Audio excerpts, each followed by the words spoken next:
Kalimantan.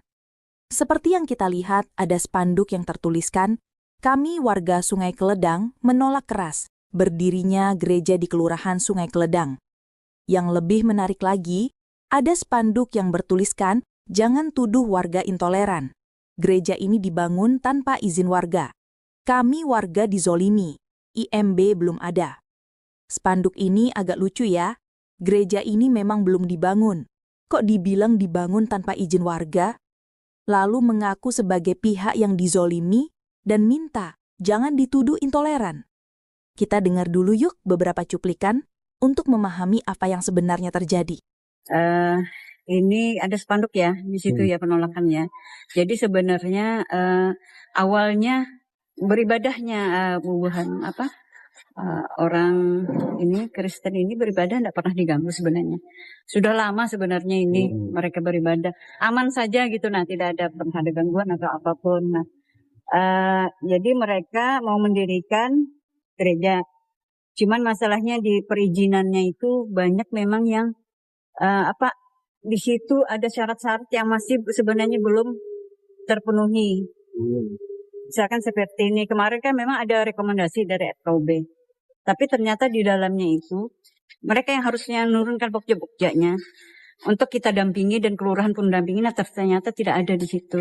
Sebenarnya kan mereka harus dulu nih, verifikasi dulu nih data-data apakah sudah benar tuh yang mereka sampaikan, yang mereka yang berdomisili di situ, yang mengizinkan atau yang memberikan dukungan untuk berdirinya gereja itu kan mereka harus benar-benar nih, bukan manipulasi. Nah ternyata di dalamnya ada manipulasi, di situ ada tanda tangan yang dipalsukan juga. Nah itu harusnya dari FKUB tidak dulu memberi rekomendasi, tapi harusnya dulu diteliti dulu sudah benar enggak. Pada dasarnya memang kalau di sini kalau toleransi Pak, aman sebenarnya. Cuman masalah tadi aja, ini layak atau tidak layaknya, terus syarat-syarat mereka itu tadi itu. Terkait dengan spanduk-spanduk penolakan ini adalah bentuk kekecewaan dari warga. Beberapa warga memang merasa bahwa selama ini dibohongi terkait dengan dukungan, tanda tangan mereka disalahgunakan, dan ini adalah bentuk kekecewaan mereka terhadap pembangunan gereja tersebut. Dan mereka berharap aturan harus tetap ditegakkan.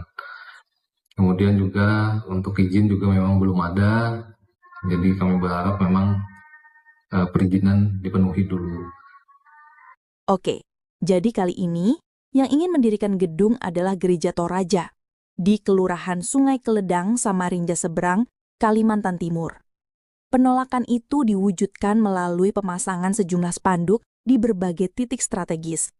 Di bawah flyover Jembatan Mahakam 4, Gapura Jalan Abdul Sani Gani, dekat kantor Kelurahan Sungai Keledang, hingga kawasan pemukiman RT 24. Menurut warga, alasan utama penolakan adalah belum tuntasnya aspek administratif dalam proses pendirian gereja. Sebenarnya kasus ini bukan kasus yang baru ya. Pada bulan Maret lalu kita sudah membahasnya di kanal Tanpa Ragi. Waktu itu masalahnya adalah Kementerian Agama tidak mau mengeluarkan rekomendasi dengan alasan menjaga kondusivitas warga. Sepertinya sekarang ini surat rekomendasi dari Kementerian Agama sudah keluar. Setelah surat rekomendasi itu keluar, warga kembali melakukan penolakan dengan alasan administratif yang dituduh tidak transparan dan terjadi kecurangan berupa tanda tangan palsu.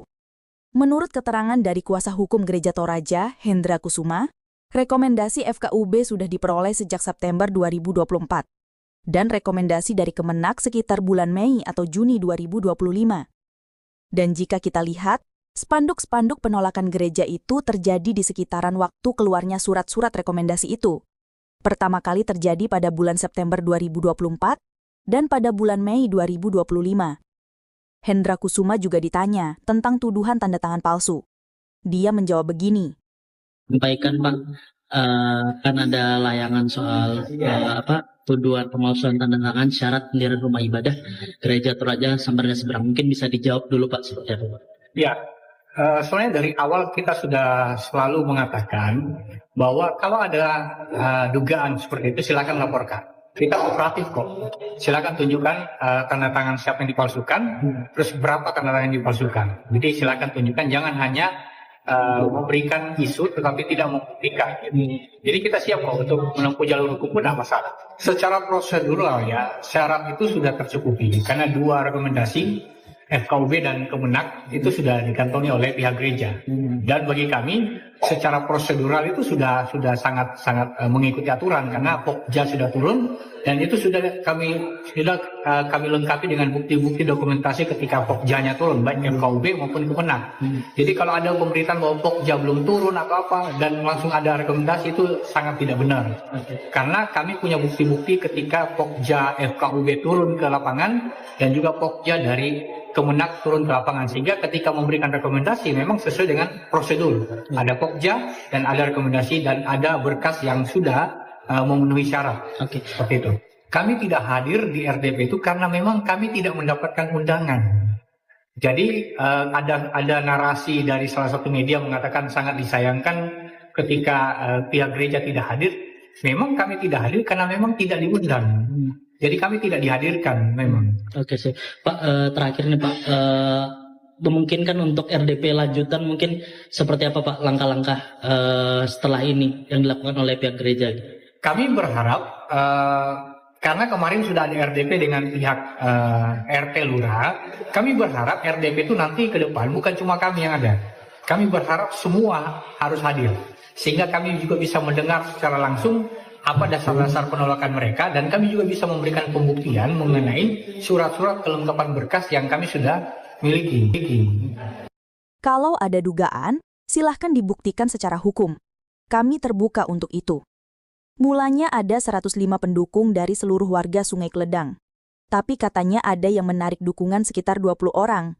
Kalaupun iya, jumlah itu tetap memenuhi syarat. Artinya, Hendra Kusuma membantah adanya tanda tangan palsu dan menantang yang menuduh tanda tangan palsu itu untuk melaporkannya ke polisi.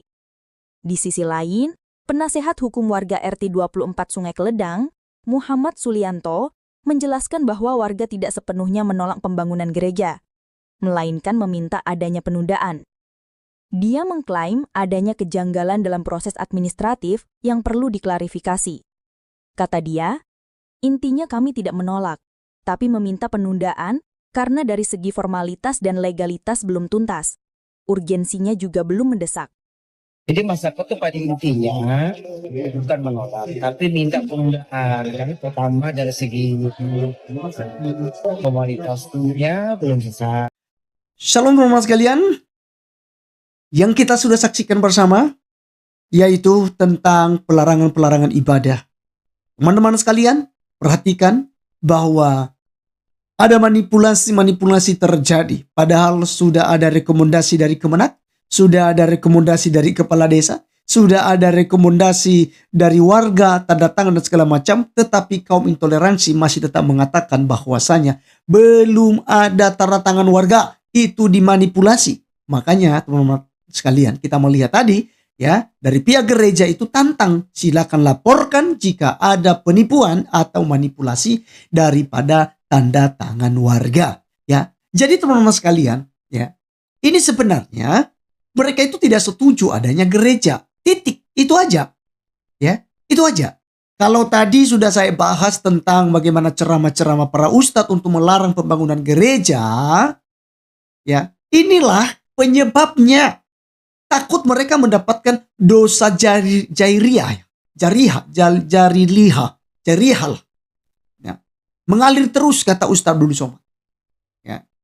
Ketika tempat ibadah itu digunakan, dosa yang memberikan izin itu ya terus terima. Maka seringkali orang yang sudah tanda tangan pun cabut tanda tangannya. Apalagi waktu itu ya ada pernah ancaman-ancaman tidak akan disembayangi mayatnya kalau mati. Begitu ya.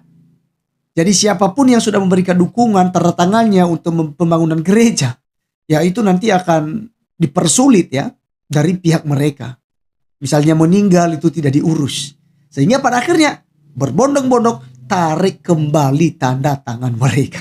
Oh, ini mengerikan sekali teman-teman sekalian, tapi itulah yang terjadi ya di negara Konoha ini. Saya tidak tahu sampai kapan pemerintah membiarkan hal ini ya. Sudah seharusnya di kepemimpinan Pak Presiden Prabowo ini dan Pak Gibran Raka Buming Raka harus tegas dalam hal ini. Sehingga di tahun 2026 benar-benar tidak lagi ada kaum intoleransi di Republik Indonesia ini. Kita hanya bisa berdoa teman-teman sekalian. Ya, kita tidak dapat berbuat banyak hal, tetapi kita bisa berdoa karena memang hal itu, penolakan ini, kita dikucilkan, kita diolok-olok, itu sudah dinubuatkan, sudah diberitahukan oleh Tuhan Yesus Kristus jauh-jauh hari kepada kita. Oleh sebab itu tetap sabar, tetaplah bertekun di dalam iman dan pengharapan bahwa Tuhan akan terus menolong dan memberkati kita. Terima kasih teman-teman sekalian. Demikianlah video kali ini. Sampai ketemu di video berikutnya. Tuhan Yesus memberkati kita. Salam.